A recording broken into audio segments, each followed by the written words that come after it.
Welcome to a century of Black history commemorations. In 1926, during the cold breath of February, a historian named Carter G. Woodson stood firm in a mission that many considered unnecessary. At a time when textbooks ignored Black achievement and classrooms erased Black existence, Woodson believed something revolutionary. A people without knowledge of their history would struggle to see their future. So he launched what was then called Negro History Week. He chose February, intentionally honoring the birthdays of Abraham Lincoln and Frederick Douglass, two figures already recognized in Black communities for their roles in ending slavery and fighting for freedom. But Woodson's vision wasn't just about celebrating two men. It was about reclaiming memory.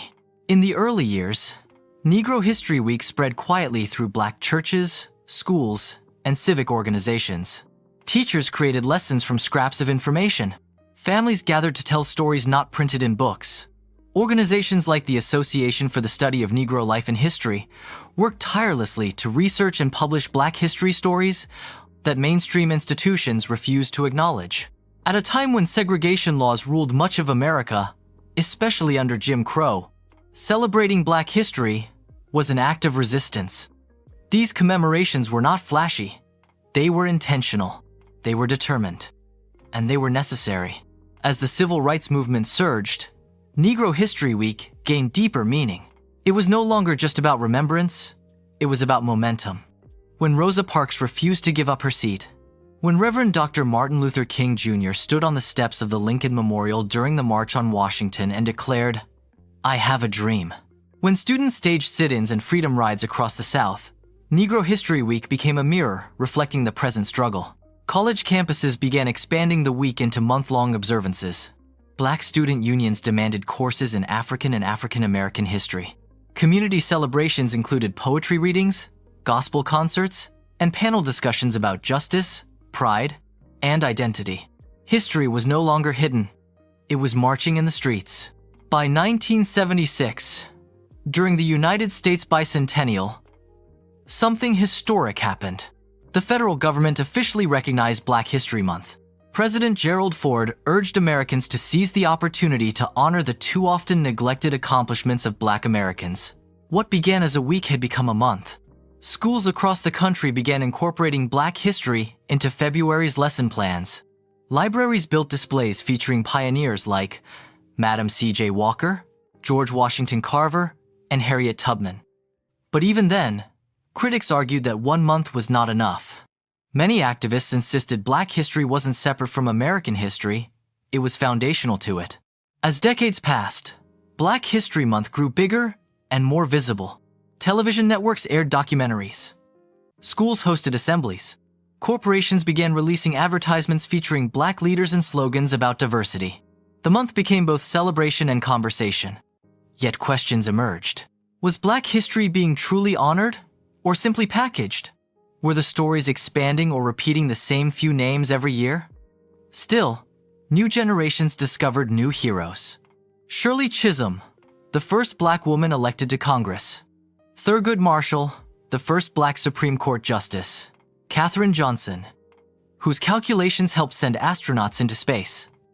The commemorations evolved. They began highlighting artists, entrepreneurs, scientists, and local community leaders, not just national icons. With the rise of social media, Black History Month entered a new era. Hashtags spread facts daily. Short videos highlighted "Did you know" moments. Museums digitized archives. Educators created online curriculums accessible worldwide. The legacy of movements like Black Lives Matter also reshaped conversations around Black history, connecting past injustices with present realities. During moments of national reckoning, Black History Month became more than a celebration. It became a call to reflection. People revisited uncomfortable truths: slavery, segregation, redlining, mass incarceration. At the same time, they uplifted resilience, brilliance, and innovation. It was no longer just about honoring the past. It was about understanding the present. A century later, nearly 100 years after Carter G. Woodson launched Negro History Week, the commemorations continue. Classrooms still hold assemblies. Communities still gather. Artists still create tributes. Children still learn names that once were hidden. But the meaning has deepened. Black History Month is not simply about remembering struggle. It is about remembering contribution. It is about correcting omission. It is about pride without permission. A century of commemorations tells a story of persistence. What began as a single week in 1926 has become a global observance recognized not only in the United States, but also in countries like Canada and the United Kingdom. And yet, the work continues. Because history is not static. It is living. Every generation adds its chapter. Every classroom that teaches truth continues Woodson's mission.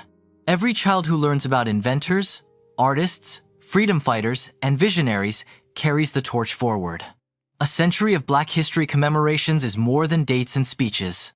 It is proof that memory can survive erasure, that pride can outlive oppression, and that when a people insist on telling their story, the world must eventually listen.